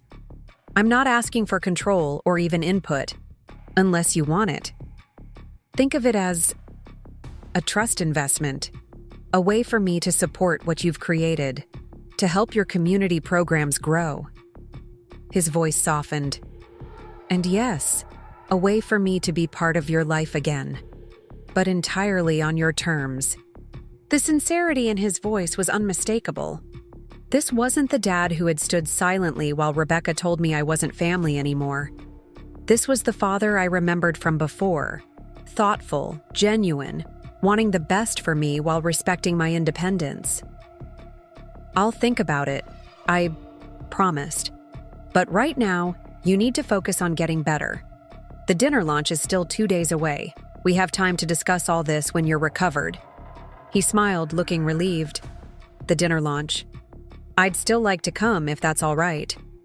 Doctor says I can resume normal activities in moderation once I'm discharged. I'd like that too, I said, and realized I truly meant it. Whatever. Complicated history lay between us. Whatever uncertainties remained about the future, having my father see what I'd built felt right. Just promise you'll follow doctor's orders and not push yourself. Promise. He set the papers aside, his expression turning more serious. There's one more thing I need to say, Olivia. Something that can't wait. He took a deep breath. I am deeply, profoundly sorry for what happened at Christmas 2 years ago. For standing by while Rebecca said those terrible things. For pushing you out of the business. For choosing her over you. It was the worst mistake of my life, and I've regretted it every day since. The straightforward apology, no excuses, no qualifications, caught me off guard. I felt tears pricking my eyes but didn't try to hide them. Thank you for saying that. It means a lot to hear it. I don't expect immediate forgiveness, he continued. I know trust has to be rebuilt over time, but I want you to know that regardless of what happens with Miller's or the community table, reconnecting with my daughter is my highest priority now. He reached for my hand. If you're willing to give me that chance. I took his offered hand, feeling the weight of 2 years' estrangement begin to lift. I'd like that, Dad. One step at a time. We sat in comfortable silence for a moment, both processing the significance of this reconnection. Then Dad smiled, a genuine smile that reminded me of happier times. Now, tell me more about these weekend dinners you're launching. What's on the menu? The weekend dinner launch at the community table exceeded all our expectations. We'd prepared for a decent turnout, but by 6 p.m., every table was filled, with a small line forming outside. Oak Hill residents had spread the word enthusiastically, bringing friends and family to experience our expanded menu. The atmosphere buzzed with conversation and laughter as Miguel and our small kitchen team worked with practiced efficiency to keep up with orders. I moved between tables, greeting regulars, explaining menu items to newcomers, and making mental notes of customer reactions to our new offerings. The dining room had been transformed with simple touches: tea lights in mason jars, fresh flowers from the local market, cloth napkins instead of paper for the evening service. Nothing fancy, but enough to create a warm, special ambiance without sacrificing our welcoming, unpretentious character. At precisely 7 o'clock, I spotted Dad entering, scanning the busy room with an expression of pleasant surprise. He'd been discharged from the hospital 2 days earlier, with strict instructions to avoid stress and follow a heart-healthy diet. I'd texted him that morning to make sure he still felt up to attending, offering to reserve our quietest table if he decided to come. Now he stood in the doorway, looking better than he had in the hospital, but still noticeably thinner than the robust father I remembered. I made my way across the crowded room to greet him. "You made it," I said warmly. "How are you feeling?" "Better every day," he replied, his eyes taking in the bustling cafe. "This is quite a turnout. You might need a larger space soon." I smiled, pleased by his observation. "We're definitely testing our capacity tonight. Let me show you to your table." I led him to a quiet corner spot I'd reserved, slightly separated from the main bustle but still offering a good view of the cafe's operations. As he settled in, several customers recognized him, former Miller's regulars who'd followed their favorite servers and chef to the community table. "Mr. Miller, good to see you," called Mrs. Abernathy, an elderly woman who'd been dining at Miller's every Sunday for 30 years before the renovations priced her out. "Your daughter's done something wonderful here." Dad nodded politely, clearly taken aback by the warm greetings from people who had once been loyal customers of his restaurants. I handed him our special dinner menu, Printed that afternoon on cardstock with a simple design that highlighted locally sourced ingredients. "Everything looks wonderful," he said, studying the offerings. "Your mother's pot pie is still on the menu, I see," Miguel insisted. "It's our most requested item, even in summer." I gestured toward the open kitchen where Miguel could be seen directing his small team with calm authority. He's adapted it for counter service, but kept the essence of Mom's recipe intact. "I'll have that then, and maybe a side of the roasted summer vegetables." I nodded and was about to head to the counter when he touched my arm lightly. "Olivia, there's something you should know. Rebecca and I have separated." The news shouldn't have surprised me given the tension I'd witnessed at the hospital, but it still took me a moment to process. "I'm sorry to hear that," I said automatically, though my feelings were far more complicated. Dad shook his head slightly. "Don't be. It's been coming for months, really." The business difficulties brought underlying problems to the surface. He looked around the bustling cafe. "Seeing what you've built here, something authentic that brings people together, it made me realize how far Miller's had strayed from what your mother and I intended." I nodded, unsure how to respond. Dad's marriage to Rebecca had caused me immense pain, but I took no joy in its dissolution. "Is she still involved with Miller's?" "Minimally. She's focusing on her consulting business now that we've agreed to sell." He sighed. "The paperwork is being drawn up. A restaurant group from Chicago is interested in the original location, though they'll likely rebrand completely." The finality in his voice struck me. Miller's would soon exist only in memories. For all the hurt associated with my departure from the family business, there was still sadness in knowing that my parents' legacy would disappear entirely. "How do you feel about that?" I asked gently. He considered the question seriously. "Conflicted. Sad that the Miller name won't continue in the restaurant business. But also relieved. The past few years have been exhausting, trying to make Rebecca's vision work when it clearly wasn't right for our community or clientele." He gestured around at the community table. "What you've created here, this is more in line with your mother's values than anything Miller's has been recently. There's a certain rightness to that." I squeezed his shoulder lightly. "Let me get your dinner order in. We can talk more after the rush dies down." The evening continued, at a steady pace, the cafe humming with conversation and activity.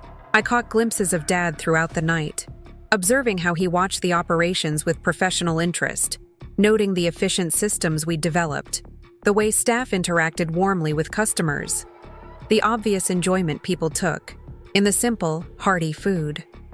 Around 9, as the crowd finally began to thin, I joined him at his table with a cup of tea for myself and a slice of Miguel's famous tres leches cake for him.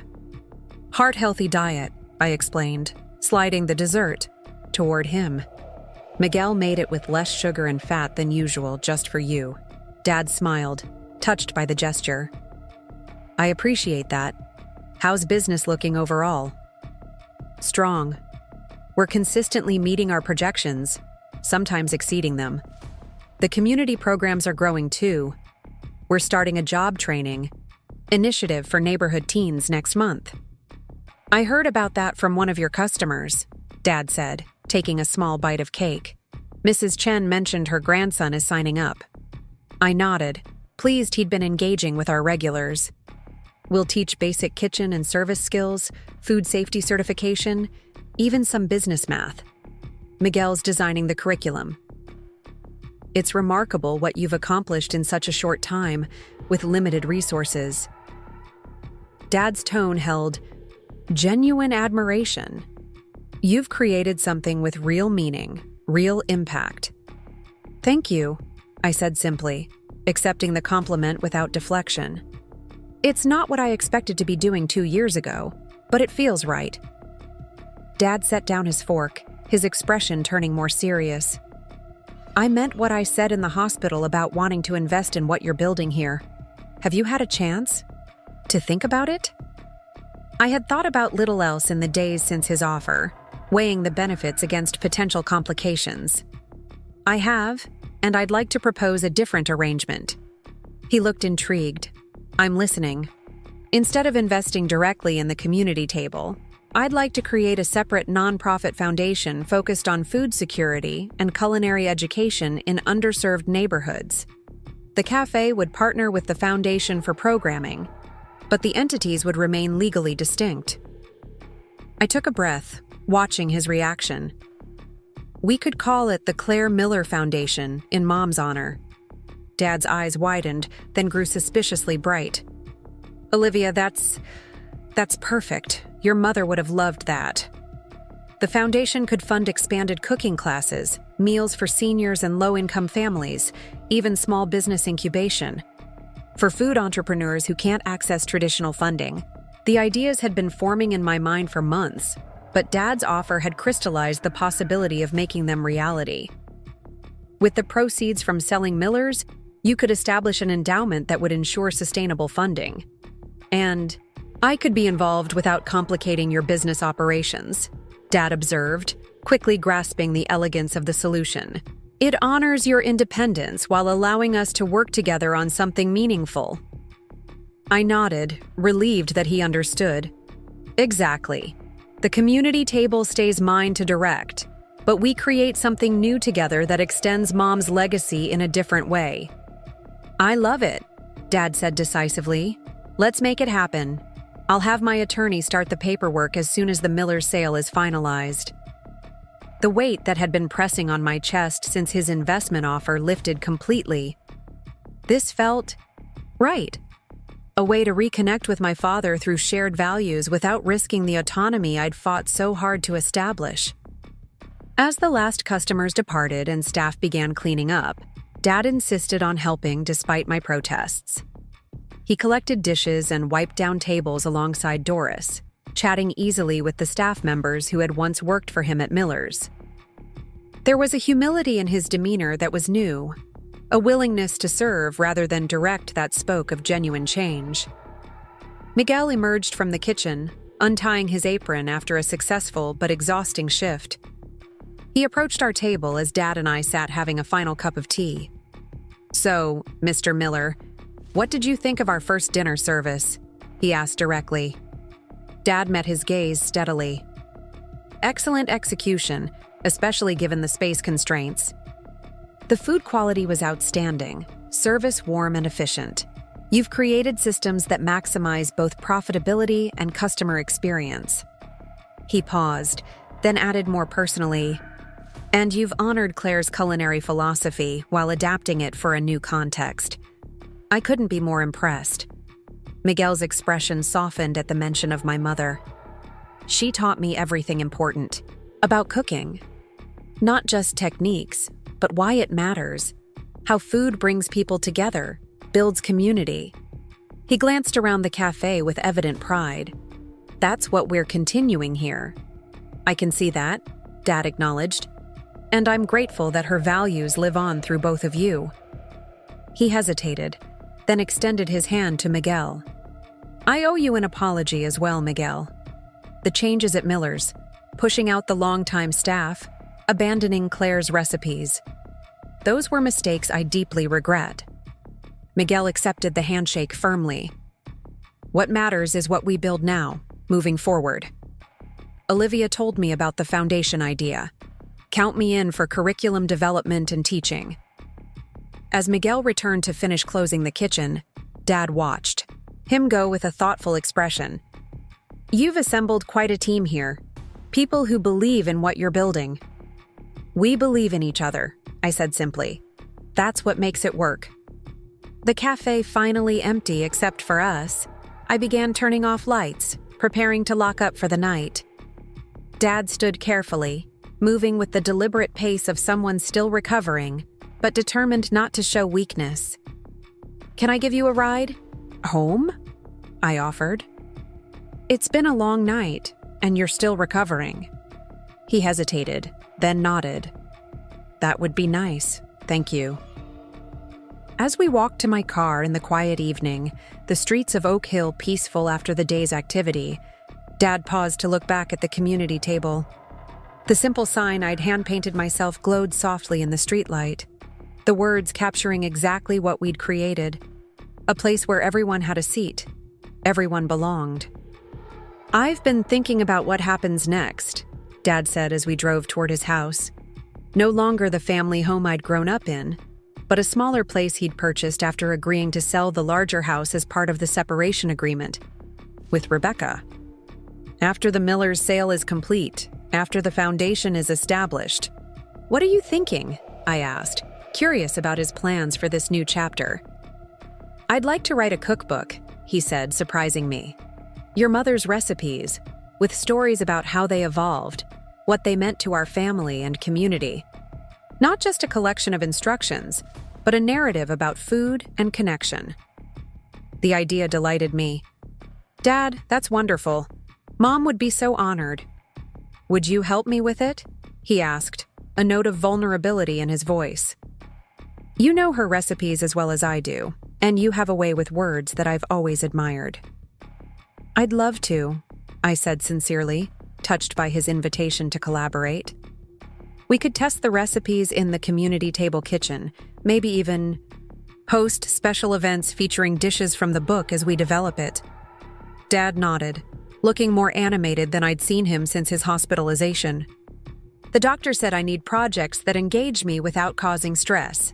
This feels right, honoring your mother while spending time with you." We fell into comfortable silence for the remainder of the drive, the city lights gliding past as I contemplated how dramatically my life had changed in 2 years. From being cast out of my family and business to creating something uniquely mine. From bitter estrangement from my father to the tentative rebuilding of our relationship. The journey had been painful, but ultimately transformative. As I pulled up to Dad's new house, a modest ranch-style home with a small garden, he turned to me with an expression of quiet determination. "I want you to know something, Olivia. When Rebecca said you weren't part of our family anymore, it was the moment I should have stood up and said she was wrong. My failure to do that has been my greatest regret." His voice was steady, but laden with emotion. "You have always been, and will always be, my family, my daughter, no matter what." I felt tears well up, unexpected but cleansing. "Thank you for saying that, Dad. It means everything to hear it now." This health scare, it brought clarity about what matters, about the mistakes I've made, about what I want for whatever time I have left. He reached across the console to take my hand. "I'm so proud of the woman you've become, Olivia. So proud of what you've built, of how you've honored your mother's legacy while creating your own path." "I learned from the best," I said softly. "Both of you taught me about determination, about creating something meaningful." Dad smiled, squeezing my hand before releasing it. "I'll see you Sunday for our first foundation planning meeting?" "I'll bring lunch," I promised. "Something heart-healthy but delicious." "I'd expect nothing less from a Miller," he said with a warm chuckle. As I drove home after dropping him off, I felt a sense of completion, of circles closing and new ones beginning. The past could not be changed. The hurt Rebecca had caused, Dad's failure to defend me, the loss of my place in the family business. But the future remained unwritten. And in that future, I saw the possibility of healing, of growth, of new forms of connection. 6 months later, the community table had expanded its hours and staff, the weekend dinner service becoming a neighborhood institution. The Claire Miller Foundation had officially launched with an endowment from the proceeds of the Miller's restaurant sale. Dad had recovered his health through careful adherence to his doctor's recommendations and the purposeful joy he found in our joint projects. Rebecca had moved back to Chicago after the divorce was finalized, her restaurant consulting business apparently thriving according to her social media. I harbored no ill will toward her anymore. Her presence in our lives had ultimately catalyzed changes that, painful as they were, had led to growth and new opportunities. Sometimes the most difficult people serve as unwitting agents of necessary transformation. Dad and I worked on the cookbook every Sunday afternoon, testing recipes in my apartment kitchen, recording Mom's food stories, and building new memories together. The manuscript was taking shape beautifully, each recipe accompanied by family anecdotes and photographs from happier times. The Foundation's first major initiative, a culinary training program for unemployed adults, had launched with Miguel as lead instructor and Dad providing business mentorship to participants. Watching them work together, each bringing different strengths and perspectives to the project, filled me with quiet pride. We were creating something that extended beyond business success to meaningful community impact. One unseasonably warm October evening, we hosted a special event at the community table, a preview dinner featuring recipes from the forthcoming cookbook, with proceeds benefiting the Foundation's food security programs. The cafe was filled to capacity, with tables spilling onto the sidewalk patio area we'd expanded over the summer. Dad, now serving as the Foundation's executive director, moved comfortably among the guests, sharing stories about Mom's cooking philosophy and the history behind particular dishes. He looked healthy and engaged. The spark returned to his eyes, his posture straight and confident without the strained formality I remembered from Miller's final years. Miguel had outdone himself preparing Mom's signature dishes with respectful authenticity while adapting them to our kitchen's capabilities. Each plate that emerged bore witness to her influence. Generous portions, beautiful but unfussy presentation, flavors that emphasized comfort and connection rather than trendiness or pretension. As the evening progressed, I found myself standing slightly apart, observing the scene with a sense of wonder. The cafe hummed with conversation and laughter. Regular customers mingled with Foundation supporters. Staff moved with practiced grace. Between tables, many of them graduates of our training programs now employed full-time. Dad approached, handing me a glass of sparkling water with lime. "Quite a night," he said, his voice warm with pride. "Your mother would be overjoyed to see this." I nodded, suddenly too emotional to speak. The journey from that devastating Christmas night when Rebecca had declared I wasn't family anymore to this moment of community celebration seemed almost mythic in its arc. A fall followed by rebirth, loss transformed into creation. "You know what I keep thinking about?" Dad continued, gazing around at the thriving space. "That night when Rebecca told you that you weren't part of our family anymore. How wrong she was, in every possible way."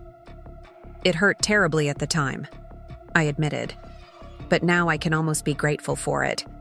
Without that push, I might never have built the community table, never discovered what I was capable of creating on my own. "Sometimes the worst moments lead to unexpected gifts," Dad agreed. "Though I'll regret not standing up for you until my dying day." I touched his arm gently. "You're standing up now, Dad. Every day in ways that matter. That's what counts." From across the room, Miguel signaled that it was time for the evening's formal remarks. Dad and I made our way to the small area we'd designated as a speaking space, where a framed photograph of Mom stood on an easel. Not a formal portrait, but a candid shot of her laughing in the original Miller's kitchen, flower on her cheek, joy radiating from her expression. Dad spoke first, thanking everyone for coming, explaining the Foundation's mission, acknowledging the painful journey that had led to this new beginning. Then he turned to me with a smile, inviting me to share my thoughts. I looked out at the gathered faces, friends, customers, neighbors, staff who had become like family, and felt a surge of gratitude so intense it momentarily took my breath away. 2 years ago, I began, I lost what I thought was my entire future when I was pushed out of my family's business. I felt adrift, without purpose or connection. I paused, gathering my thoughts. What I couldn't see then was that sometimes being forced out a door you thought was your only path forward actually leads you to discover windows and entirely new rooms you never knew existed. Murmurs of agreement and understanding rippled through the audience. The community table began as a response to loss, but it's grown into something I never could have imagined within the constraints of my old life. A place that's truly about connection, about nourishment that goes beyond food, about creating space where everyone belongs. I gestured around at the warm, inviting cafe. And now, with the Claire Miller Foundation, we're extending that vision further into the community, honoring my mother's belief that food should bring people together, not separate them by price, point, or trend. I turned slightly toward Dad, acknowledging his presence beside me. I've learned that family can be lost and found again, that relationships can break and heal stronger at the mended places, that sometimes the people who hurt us most deeply can, inadvertently, set us on the path to our greatest fulfillment. Dad's eyes shone with unshed tears as he nodded in understanding. My father's health crisis revealed a truth that might otherwise have remained buried, that beneath the misunderstandings and poor choices, the fundamental bonds of family remained intact, waiting to be reclaimed and reimagined. I raised my glass.